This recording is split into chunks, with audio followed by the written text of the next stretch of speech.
Welcome to the Crawcast. I'm your host George Krawczak, and this is what happened in Week 5 of the NFL season. And if you like this type of content, make sure to hit that subscribe button like it owes you money. The first game is the Atlanta Falcons versus the Tampa Bay Buccaneers. The Falcons won 36-30. The Falcons' leading passer was Kirk Cousins, who had 509 yards, 4 touchdowns, and 1 interception. Their leading rusher was Bijan Robinson, who had 61 rushing yards. And their leading receiver was Drake London, who had 154 receiving yards and a touchdown. For the Buccaneers, their leading passer is Baker Mayfield, who had 180 yards and 3 touchdowns. Their leading rusher was Rachaad White, who had 72 rushing yards. And their leading receiver is Chris Godwin, who had 64 receiving yards. I think it's time we finally give the Cousinator his respect. Kirk Cousins looked really, really great this game. And I really feel bad for Matt Ryan. This was Matt Ryan appreciation night, and Kirk Cousins has to go and break Matt Ryan's record for most passing yards for a Falcons quarterback. Overall, both teams played pretty decent. This really should have been a blowout for the Falcons. It's just that their special teams really just let them down and tried to blow it for them. And overall, Kirk Cousins played really good. And Baker Mayfield, he played pretty decent too. He made no mistakes. He just didn't play amazing. And overall, both teams, you got to be very happy with this. They're both going to be good and potentially playoff teams. The next game is the New York Jets versus the Minnesota Vikings. The Vikings won 23-17. The Vikings' leading passer was Sam Darnold, who had 179 yards and an interception. Their leading rusher was Ty Chandler, who had 30 rushing yards. And their leading receiver was Justin Jefferson, who had 92 receiving yards. And then for the Jets, their leading passer was Aaron Rodgers, who had 244 passing yards, 2 touchdowns, and 3 interceptions. Their leading rusher was Breece Hall, who had 23 rushing yards. And their leading receiver was Garrett Wilson, who had 101 yards and a touchdown. Overall, both offenses did not look good. The Vikings really struggled. This was Sam Darnold's first bad game as a Minnesota Viking. Their rushing game was non existent, and just overall, they did not look good. And then with the Jets, Aaron Rodgers had 3 horrible interceptions. He shouldn't have made those throws. The defense seemed to be confusing him quite a bit, and he just wasn't on the same page as his receivers. And this is why I think the Jets need Davante Adams even more. Davante Adams and Aaron Rodgers already have that built-in connection where they just know where each other is at all times, and they're going to make plays together. And Aaron Rodgers and his receivers really just seem to struggle on get on the same page. And the most insane news from this game is Robert Saleh just got fired, which was pretty shocking to me. I did not see this coming because I feel bad for Robert Saleh a little bit in the sense that he's a defensive guy. His job is the defense. Yes, the defense has been struggling recently, but overall, and during his time as the Jets, they had one of the best defenses in the NFL. And it's not his fault. Last year, Aaron Rodgers got injured 4 plays in, and Zach Wilson was his quarterback. And this year, Aaron Rodgers seems to be a little bit off and on. And so I do think there's probably a little bit more there because I'm curious if Robert Saleh lost the locker room a little bit in the sense that Mekhi Becton did tweet out kind of a picture celebrating Robert Saleh getting fired, and then he deleted it. So it sounds like maybe he wasn't very liked in the locker room, but overall that was just a very shocking move, and I just don't really think it changes much. And I was surprised they did it again because it's not even like they're that bad. They're 2-3. They're only 1 game behind Buffalo, and they play the Bills next week. And it just makes no sense to me because they're not to the point where they're absolutely catastrophic. And I think if they add Davante Adams, that's going to make the team only better. So that's just very, very shocking. And then the Jets, even though they played bad, you gotta be happy being 5-0. You can't complain of that. The next game is the Chicago Bears versus the Carolina Panthers. The Bears won 36-10. The Bears' leading passer is Caleb Williams, who had 304 yards, 2 touchdowns. Their leading rusher is DeAndre Swift, who had 73 rushing yards and a touchdown. And their leading receiver is DJ Moore, who had 105 yards and 2 touchdowns. And for the Panthers, their leading passer was Andy Dalton, who had 136 yards and an interception. Their leading rusher is Chuba Hubbard, who had 97 yards and a touchdown. And their leading receiver is Jalen Cocker, who had 68 receiving yards. I do have to say, this is the first game where Caleb Williams looks like an actual NFL quarterback. He looked really, really good this game, and like I said, he looked like a capable starting quarterback. He has not been good throughout any of the games so far, except for this one. So very impressed with him. The defense held strong, which, again, it's tough because the Bears played really well, but is that the Bears playing really well, or is that the Panthers being just absolutely terrible? So if you're a Caleb Williams fan, you gotta be happy with that. Again, just try to be optimistic and say it's not because the Panthers are terrible, it's because Caleb Williams is good. But overall, the Bears just looked excellent. And then with the Panthers, Bryce Young did get in a little bit at the end, and he looked pretty decent. Andy Dalton clearly is not the answer. He's not your future. He's not going to save your season. So I think you should just put Bryce Young in there, and hopefully, like him being benched for a couple of weeks, sorting whatever was wrong with him. And maybe just try to make the team better next year. You're going to have a top draft pick. I do think it is way too early to give up on Bryce Young because he only played a majority of the season last year and only played a handful of games this year. So like I feel like you can't give up on him this quickly. But overall, I think there's a lot of chaos and dysfunction at the Panthers, and I don't know what they're going to do next. And if you're the Bears, like I said, you got to be very, very happy because I don't think any Bears fans expected them to be 3-2, and now they're looking decent.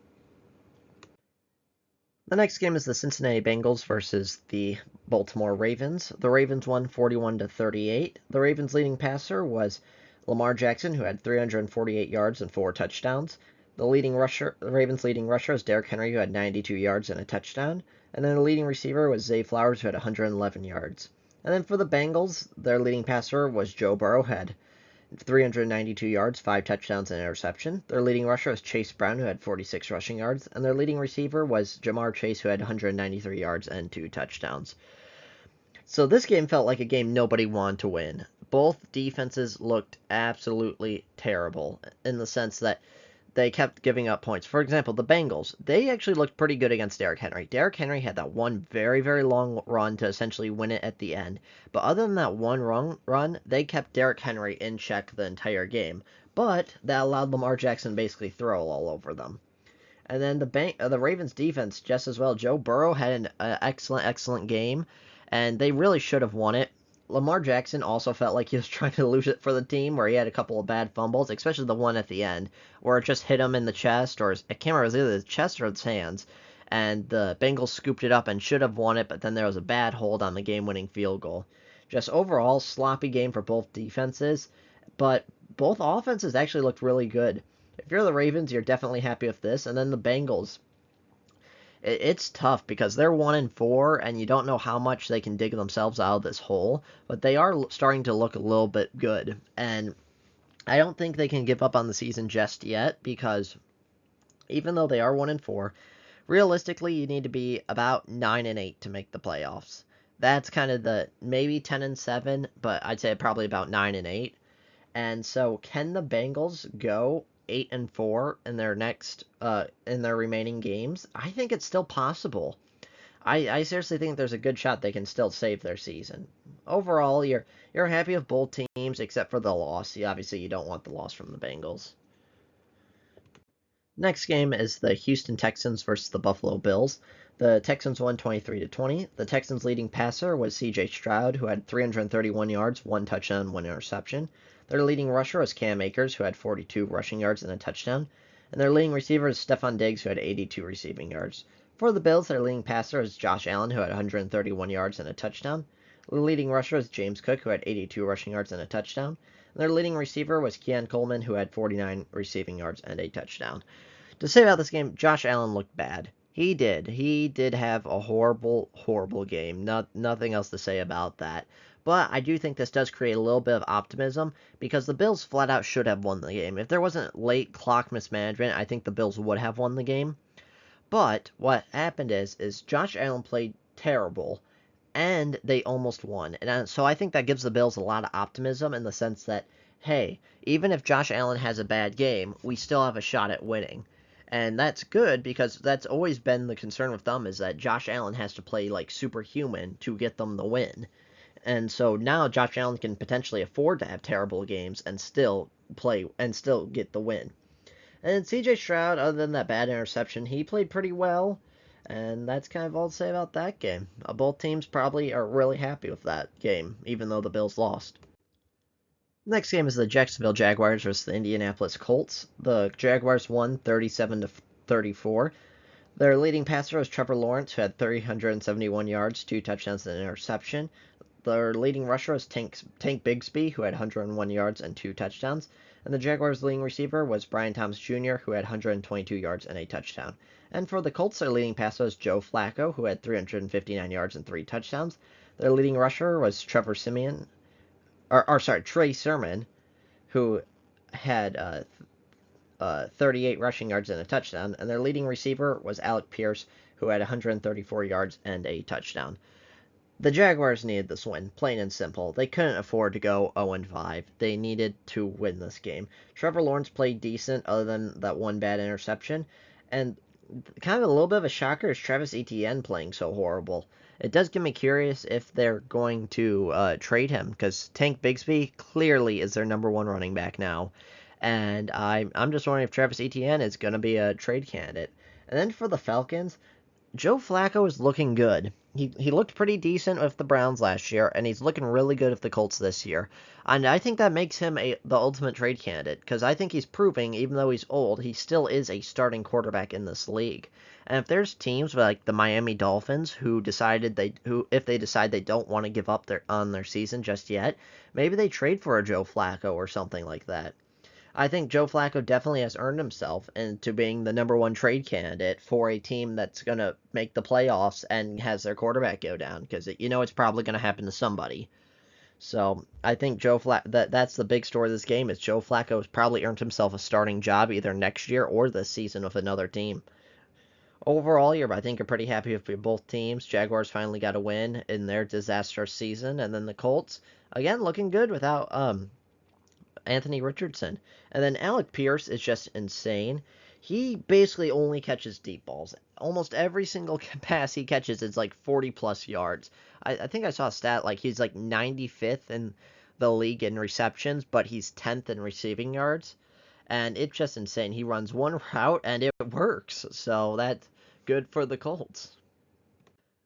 The next game is the Miami Dolphins versus the New England Patriots. The Dolphins won 15-10. The Dolphins' leading passer is Tyler Huntley, who had 194 yards and an interception. Their leading rusher was Jalen Wright, who had 86 rushing yards. And their leading receiver was Tyreek Hill, who had 69 receiving yards. For the Patriots, their leading passer was Jacoby Brissett, who had 160 yards. Their leading rusher was Ramondre Stevenson, who had 89 yards and a touchdown. And their leading receiver was Demario Douglas, who had 59 receiving yards. This game was pretty pitiful. Both these teams are terrible. And I think right now it's going to be up to the Dolphins whether they want to decide, do we trade for someone like Joe Flacco and try to save our season, or are we just going to quit on the year and be done? And I think that's the choice up to them. They are 2-3, so they do have a shot at they don't have a terrible record, but Tyler Huntley clearly is not the answer. Who else? Tim Boyle, not the answer. Skylar Thompson, not the answer. But I can really see them trade for someone like Joe Flacco to try to save them. And then the Patriots, this is kind of by design. I hear rumors that they might start Drake May next week, and I really hope they don't do that. I think that'd be an absolutely terrible decision for the Patriots, because this is what the game plan was. Hey, our team is terrible right now, and so instead of throwing a rookie quarterback into a terrible situation and maybe having him lose his confidence or start playing horrible, kind of like Bryce Young, where Bryce Young was put into a terrible situation, and it feels like he really hasn't recovered from that. So instead of putting Drake May into a terrible situation, we're just going to be terrible this year, get a top draft pick, and hopefully be good next year. I just think it would be a major, major mistake, because I get it. Losing hurts. Losing's painful, and you hate losing, but this was their goal. They weren't trying to be good this year. They didn't sign Jacoby Brissett to be their savior of the franchise. Okay? They just don't want to mess up Drake May. That's the goal. And so I think you really run the risk of doing that by starting him way too early with this terrible team. So I wouldn't do that. And then, honestly, the shocking thing was Ramondre Stevenson. I don't know what's up with these running backs threatened to get benched and then playing well. It happened with DeAndre Swift with the Bears. He was threatened to get benched, and then he had one of the best games of his career. And then now Ramondre Stevenson threatened to get benched, and he's playing great. So overall, like I said, just a very pitiful game between the two teams, and I don't think either team has to be happy with this performance. The next game is the Washington Commanders versus the Cleveland Browns. The Commanders' leading passer was Jaden Daniels, who had 238 yards, 1 touchdown, 1 interception. Their leading rusher was Jaden Daniels, who had 82 rushing yards. And their leading receiver was Terry McLaurin, who had 112 receiving yards. And then for the Browns, their leading passer was Deshaun Watson, who had 125 yards and a touchdown. Their leading rusher was Jerome Ford, who had 47 rushing yards, and their leading receiver was Amari Cooper, who had 60 receiving yards. What to say about this game? Jayden Daniels did take a step back. Granted, it's hard to take a step forward from where he was playing so well previously, and he is by far the best rookie quarterback this year. And I think the Commanders are the biggest shock of the season under Dan Quinn. They are looking really, really good. And I think the bigger story from this game isn't the Commanders looking good, it's the Browns looking so unbelievably horrible. Deshaun Watson's not the answer. It's plain and simple. But the Browns cannot get rid of him. He has a fully guaranteed contract. And honestly, I get it. Quarterbacks are making enough money, so they don't have to worry about this. But this is kind of ruining it for the rest of the league, in the sense that I think it was like Lamar Jackson wanted a fully guaranteed contract. I think Aaron Rodgers wanted a fully guaranteed contract. Joe Burrow wanted a fully guaranteed contract, and every single owner said no. And now, for at least a long period of time, every single owner is going to say no and point to Deshaun Watson. Because what do? You can't get rid of him. You simply can't. You really can't bench him because of you can't bench him because of how much he's getting paid. You can't give a fully long-term guaranteed contract with giving him a lot of money to a backup quarterback. So, like, I hate to say it because there's really no good options, but you gotta just plug him in and pray he turns something around. Like I said, you can't trade him, you can't cut him, you can't bench him.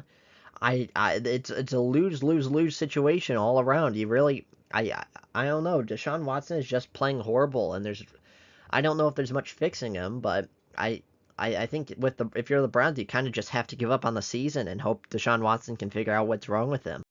There's really no good solutions or a solution for the Browns. So if you're the Commanders, this surprise season has to be very happy for you. And then if you're the Browns, this disaster is just going to continue. The next game is the Denver Broncos versus the Las Vegas Raiders. The Broncos won 34-18. The Broncos' leading passer is Bo Nix, who threw for 206 yards and 2 touchdowns. Their leading rusher was Javonte Williams, who had 61 rushing yards, and their leading receiver was also Javonte Williams, who had 50 receiving yards. For the Raiders, their leading passer is Gardner Minshew, who had 137 yards, 1 touchdown, 2 interceptions. Their leading rusher was Amir Abdullah, who had 42 rushing yards and a touchdown, and their leading receiver is Brock Bowers, who had 97 receiving yards and a touchdown. Overall, this was a really good game by the Broncos. Their defense looks like they're back on track and looking great. And then Bo Nix is starting to turn a corner a little bit and play decent.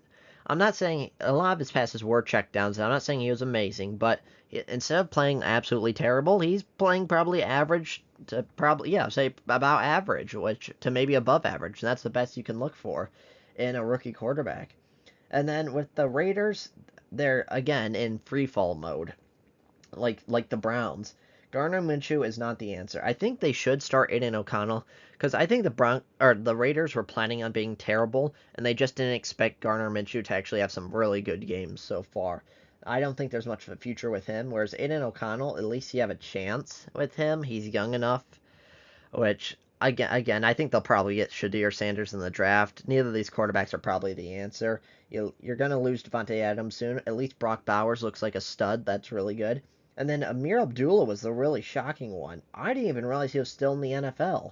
I know he got drafted by Detroit and then went to the Broncos and is now with the Raiders, but I just figured he retired. I had no idea he was still on an NFL team. So good for him finally getting some actual carries. That was probably the biggest shocker of the weekend, learning that he was still on the team. The next game is the Arizona Cardinals versus the San Francisco 49ers. The Cardinals won 24-23. The Cardinals' leading passer is Kyler Murray, who had 195 yards, 1 touchdown, and 1 interception. Their leading rusher was James Conner, who had 86 rushing yards. And their leading receiver was Michael Wilson, who had 78 receiving yards. For the 49ers, their leading passer was Brock Purdy, who had 244 passing yards, 1 touchdown, 2 interceptions. Their leading rusher was Jordan Mason, who had 89 rushing yards. And their leading receiver is Brandon Ayuk, who had 147 receiving yards. Overall, the 49ers had this game in hand and blew it, plain and simple. And it just feels like that's just a 49ers thing now, where they just cannot they cannot keep big leads. Where they had a big lead over over the Rams, blew it. They had a big lead over the Cardinals, blew it. It's just that they're struggling to just sustain leads. And Brock Purdy did not look good. He had a couple of bad interceptions, and then Kyler Murray also didn't really look good either. Just both teams struggled a lot, and I think that your Cardinals, you're probably happy with the 2-3 record, and then 49ers 2-3 is kind of a disaster for them. I think both teams will have a chance to turn their season around, and overall, just a bad look for the 49ers, who should have won this game. Although I'm a little bit concerned about Kyler Murray because the new Call of Duty is coming up, and I screwed this up because I drafted him in fantasy, and I did not realize Call of Duty was coming out this year. That's on me. I should have researched when Call of Duty is coming out, because his numbers are going to dip sooner or later because of that. That is probably the biggest concern for the Cardinals right now is, every year there's a new Call of Duty coming out. Just avoid Kyler Murray as much as possible. The next game is the Green Bay Packers versus the Los Angeles Rams. The Packers won 24-19. The Green Bay Packers leading passer is Jordan Love, who had 224 passing yards, 2 touchdowns, and an interception. Their leading rusher is Josh Jacobs, who had 73 rushing yards and a touchdown. And their leading receiver was Tucker Kraft, who had 88 receiving yards and 2 touchdowns. And then for the Rams, their leading passer was Matthew Stafford, who had 260 yards, 1 touchdown, and 1 interception. The leading rusher is Kyren Williams, who had 102 rushing yards and a touchdown. And their leading receiver was Jordan Whittington, who had 89 receiving yards.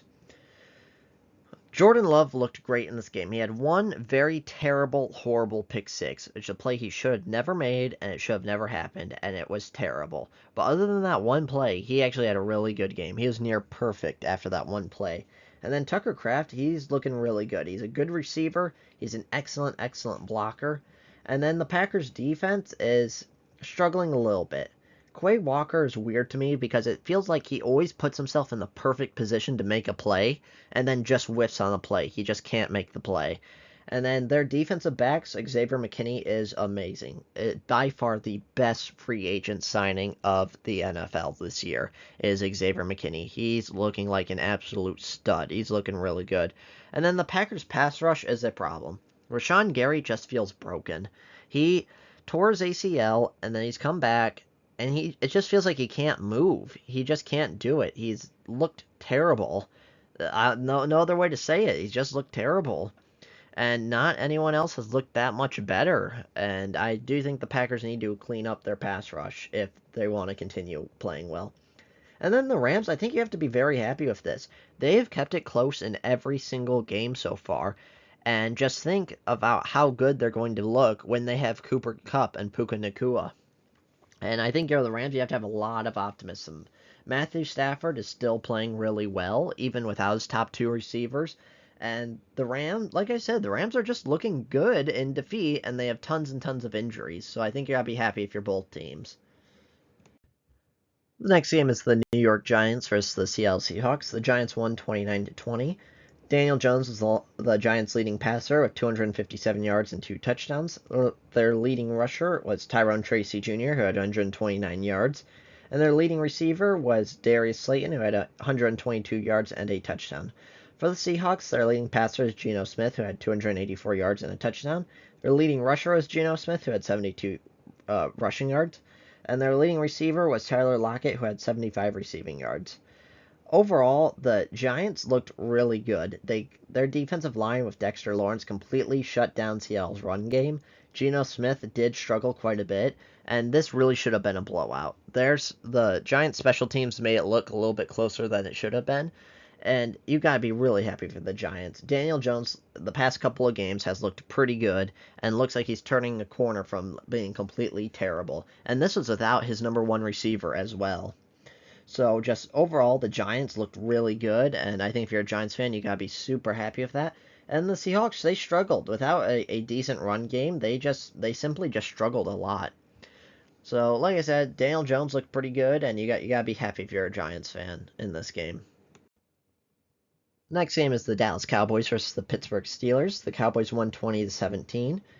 The Cowboys' leading passer was Dak Prescott, who threw for 352 yards, 2 touchdowns, and 2 interceptions. Their leading rusher was Rico Dowdle, who had 87 rushing yards. And their leading their leading receiver is Jalen Tolbert, who had 87 receiving yards and a touchdown. And then for the Steelers, their leading passer was Justin Fields, who had 131 yards and 2 touchdowns. Their leading rusher was Najee Harris, who had 42 rushing yards, and their leading receiver was Najee Harris, who had 35 receiving yards. Both teams kind of looked bad in this game. Dak Prescott had 2 horrible interceptions that nearly cost them the game, and then Justin Fields just really didn't play that well.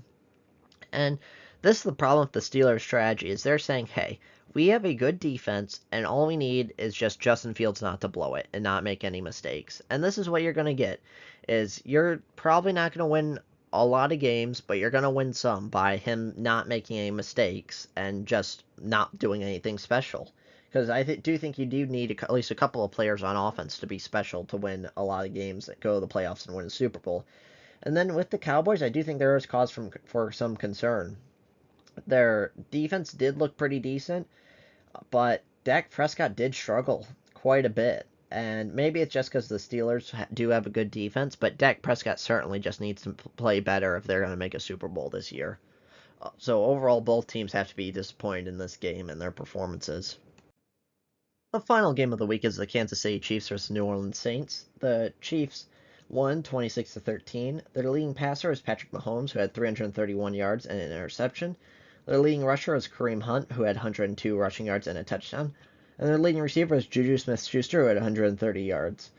The Saints' leading passer was Derek Carr, who had 165 yards, 2 touchdowns, and an interception. The leading rusher was Alvin Kamara, who had 26 rushing yards, just 26. And the leading receiver was Rashid Shaheed, who had 86 receiving yards and a touchdown. Overall, this was a decent game by the Chiefs. Patrick Mahomes did have that terrible interception, but didn't really make any mistakes. Kareem Hunt looked really good, and this is kind of him getting back on track since he kicked the woman that ended his career in Kansas City earlier. And then the Saints seem in trouble. Derek Carr has just not been playing really well, and then, of course, he got injured. And that is a problem. So I did say that I think Derek Carr would be, or I did say Spencer Rattler would be the Saints quarterback by midseason, but that's because I thought he was going to get benched because Derek Carr would have played poorly. Derek Carr has not played absolutely horrible, but it looks like Spencer Rattler is going to be the quarterback of the team going forward. And I don't know if this does end the Saints season, but you got to assume this takes him out of contention with Davante Adams because Davante Adams wants to play with Derek Carr, and Derek Carr's probably not going to be their quarterback for the next few weeks. And then the Chiefs, they didn't play amazing, but they played well enough to win, and it's plain and simple. They got the win. So I think there's a lot of cause for concern for the Saints and just the Chiefs. You got to be pretty happy being 5-0, and especially when all these games have been really, really close. So that is what happened in Week 5 of the NFL season. Let me know your thoughts in the comments below. And if you like this type of content, make sure to hit that subscribe button like it owes you money. I'll see you next time.